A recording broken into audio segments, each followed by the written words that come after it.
Greetings, and you read that title correct. My name is Stan Hustad. I'm the Executive Director, whatever that means, for the Christian Entrepreneur Network, and we're here to try and help you have some insight, perhaps a little wisdom, some tips and techniques so that you can be fully alive. That's right, fully alive as a Christian entrepreneur. We'd like you to be able to seek a better and good life. We'd like to help you create a great business and to kind of expand your brand, your territory, your influence, both for the benefit of your clients and customers, for your family, your church, your community, maybe the entire common good of the whole wide world. That just might happen. And we're talking today about the entrepreneur. That's right, the Jesus entrepreneur. And I have that rather interesting title. I'd like to tell you a little bit about the 21-year ministry career of Jesus the entrepreneur. What in the world am I talking about? Well, it's a little fanciful attempt to get you to think just a little bit different about the life of Jesus. Now, this is not about the Christian religion. We aren't talking doctrine and discussions in theology. It's about being an entrepreneur and being an entrepreneur as a follower of Jesus, and see if we can not only take His love and compassion and His entire spirit into our being, but as we live out, we will imitate. We will be kind of small little Jesuses in how we do our life and how we do our work. And this is also going to lead to a little presentation which will be larger for all. Was Jesus a salesman? Was Jesus a salesman? And we're going to claim that He perhaps was. And we're going to be a little bit bold with a title which says, How Jesus Sells. It's kind of hard to have that expression say on you, isn't it? Jesus a salesman? How Jesus sells. Well, it might shake you up a little bit, but there's nothing scary and we won't do anything that's wrong. But we want you to understand that what we find in the life of Jesus in many ways will help us in so many other ways, and see if we can make that applicable to what we do. Now here's where we're going with this. The story of Jesus, we don't actually have a book that is the story of Jesus. What we have are 4 people who are writing testimony statements about Jesus. It's not a complete biography by any means. It's these 4 men that we give their name, Matthew, Mark, Luke, and John, and they're writing testimony stories about Jesus, and they are very selective in what they put into their testimony. Mark has nothing about the birth of Jesus. Just isn't there. John doesn't talk about the birth of Jesus. Now, it just so happens that Matthew and Luke do, but they all are saying, from my point of view, this is how I see the man. And from that account, we do certainly have a description of the birth of Jesus. And it's interesting to know, which I'm sure we all have, but sometimes we forget about it, that there was nothing merry about that first Christmas. It was scary. Scary, unbelievably scary for everybody. And then, of course, the massacre of the innocents that takes place afterward. Again, not a very merry Christmas story. It goes on. These wise people come from somewhere out in the east, perhaps Persia, maybe modern-day Iran, and it seems that there is a short visit in which they acknowledge Jesus. We have that. And we then have the idea that, when Jesus is brought forward, some people are able to prophesy that there's some rather unique stuff here. And then when the massacre takes place, Joseph and Mary and Jesus are whisked away, and they literally become refugees in Egypt.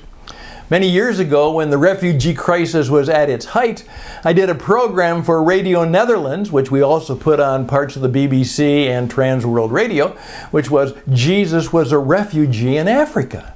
And off they went. There have been a lot of fanciful accounts what might have happened between those early days, but then all of a sudden we are at 12, and we have the story of Jesus going into the temple with his parents, and that would be the time, kind of the bar mitzvah years, when a young boy becomes a man at the age of 12 or 13. He's commissioned, he makes his way into the temple, and you've all heard that story. Can you imagine? It just drove his mother and father crazy. He's gone, he's disappeared. And, Mary said, "What did you do this to me for? Why did you do this?" And he kind of gives kind of a little bit of almost a smart aleck remark to his mother and says, well, I'm doing what I'm supposed to do. I'm about my father's business. Can you imagine all the conflicting heart throbs and thoughts that go through Mary from the very beginning, the announcement of his birth, and now he's 12 years old and he's growing up. Oh my goodness. And then of course, all of a sudden, he's about 30 years of age and he's ready to start his ministry. And our belief is that ministry was about 3 years. It actually never says that, but it's how we've constructed it. And so we've kind of put the idea together that he had about a 3.5 year ministry, and at the age of 33, he was crucified, and then resurrection and ascension. So that's about the story. Well, I would like us to just take a little bit of an insight into something else. And here it is.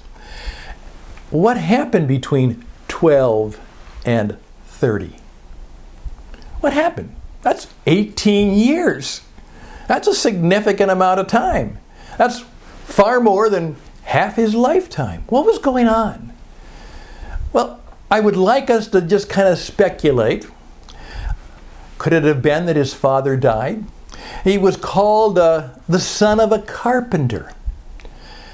Now, one of my wonderful friends, when we were in a Bible study many years ago, and that particular passage came up, she had a wonderful statement. Because the Bible study was being carried on in English, but the people in the Bible study, it's while we were doing our mission work, were from all over the world, and many of them brought their English Bible, because they all spoke English very well, but many of them brought their own language Bible. And I remember this one lady who said, after that conversation, she said, I know it says carpenter in English, but the word in Finnish actually has more of the implication of kind of a handyman. Not somebody who makes fine furniture, a furniture maker, or someone who builds homes, but it's more of a handyman, someone who comes in and kind of fixes things. Kind of a repairman. And I've always thought about that. I shared that with my own handyman here in Arizona, who's a deep and dear follower of the Lord Jesus, and he began to cry. He said, "You mean Jesus had the same job I do? Jesus was a handyman?" Then he smiled and says, "Well, we both fix things." Isn't that a wonderful statement? We both fix things. I would just like that little story, and I'm not a Bible scholar, to kind of sit on your head and say, could it be that the 18 years, 12, 13, 14, it says he grew in knowledge and wisdom and in favor with God and man. So he was developing. He was becoming a young man, and then an adult man, and then fully ready to take command. Fully ready to take command. Those must have been very interesting, informative years. And could it be that as we look as to what a significant career is like, that we realize that it takes some significant timing and training and testing before we're perhaps ready to take command? that's just something I'd like to share with you and ask you to think about it. One of my favorite movie scenes in the whole world goes back to an ancient film, it seems, but it was back in the 50s. The original film, Ben-Hur. I guess it wasn't the real original one. That was many, many years. But the 50s, 60s version of Ben-Hur. And in that story, the main character, Ben-Hur, is being taken after this incident, and he's being taken to the galleys where he will obviously die as a slave. And they're all chained together, and they come through Nazareth. And the Roman legion guy says, and he points, because somehow he's afraid of this Ben-Hur guy, and they all are running for water. They're all running for water. All the prisoners are running for water. And the Roman soldier says, he kicks the little ladle out of the hands of Ben-Hur and says, no water for this guy. No water for this guy. Then he walks away. And then all of a sudden they have a little bit of the music that always introduces the person of Jesus. And it's kind of the back frame of Jesus, shot from the back, and he's walking up, and he leans down, and he has this big ladle of water, and he starts to give it to the man. He starts to give it to the man. And then all of a sudden the Roman soldier notices that's what's happening, so he runs up to put an end to it, and all of a sudden he looks up in the face of Jesus. And then he backs down. Backs down and turns away. I love that scene. I just love that scene. Yeah. Here's a man suffering, and here are the people who are making him suffering, but there's Jesus, the young Jesus, obviously still a young man, and the powers of Rome step aside as Jesus does his ministry. I have to believe that in those 18 years, there was some very significant stuff going on in the life and person of Jesus as a businessman. He had a carpenter shop, a handyman shop. He worked with his hands. He was a tool maker or a fixer. He was an entrepreneur. He was self-employed. He had his own business. And then in that, obviously must have been a difficult time, I kind of imagine it, that here he is. He comes home from work, from the shop, walks into the shop, takes off his work clothes, hangs them up, perhaps puts on his clothes for the evening and dinner. It seems like he's going to do that. But no, he doesn't.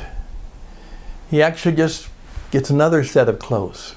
And the family looks, what's he doing? And then he takes his tools and he begins to stack them in the shed. And he puts it together. And then he turns to his family and turns to his mother. And he gives her a warm hug. And he gives the word. He's got a mission to do. He's got to go now. The family's shocked. They're probably a little bit more scared and upset. After all, guess who was probably the chief rainmaker? I mean, not only was the oldest son, but he was the one who was leading the business, and he's probably the one who really got the business. And what he does, takes a small bag with a few meager surroundings and possessions, and puts it together, puts on a cloak for the evening cold, and he walks out of his shop into the new shop of the world to change the world. And the carpenter entrepreneur now becomes the salvation entrepreneur. And 18 plus 3, a 21-year career. I just want that picture to sit on you and think about it and then say, okay, with that background in mind, does that help us kind of explain who he is and what he's about? And there he goes to a very deep and important, but what is not going to be a death-defying, but a death-embracing call to the work of the living God, and to become the very entrepreneur, the very creator of salvation itself. Jesus, the master entrepreneur. And what we're going to find out, during those 3 years, he had quite a sales job to do. It was to look out into the world that is every bit as chaotic and probably a lot more cruel than our own world and say, a new world has come. A new world is at hand. A new kingdom is at hand. The very kingdom of God is at hand. Come and join it. That was his sales mission. And he had about 3 years to complete that mission. How did he do that? Well, we're going to find out in our next and then growing class. He probably had a way to sell things. He probably had a way to get people to follow him, to embrace him, to join him. We're told that he told stories. He asked a lot of questions. And he gave demonstrations. Tell the story, ask the question, give the demonstration. That's just a start in helping us to better understand not only Jesus the entrepreneur, but then Jesus the man who literally has to persuade us to close the deal. The salvation deal, the covenant deal, the calling deal to the living God. Well, these little teach-abouts are just meant to do just that. In about 12 to 20 minutes to help you see a possibility and a new way of thinking that will help you not only know more about, but perhaps to more experience the power and the possibilities of being a Jesus entrepreneur.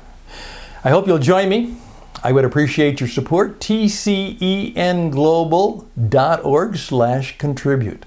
Not only can you check us out, we would appreciate if you can help us in any way with this workout ministry, this mission that we have. We'd be grateful for your support. TCENglobal.org, TCENglobal.org/contribute. And we will be glad and grateful if you start to become a part of the Christian Entrepreneur Network and share our videos, our podcasts, our radio conversations, and the emerging classes and courses that we will have to help us all support one another so we can be fully alive, so we can seek a good life, build a great business, and expand the brand of our life, business, and influence to places that will help not only make a different world, but perhaps even change it. All the best and blessings to you. Once again, stanhouston@gmail.com, stanhouston@gmail.com, TCENglobal.org, TCENglobal.org. Till next time and a new program, bye for now.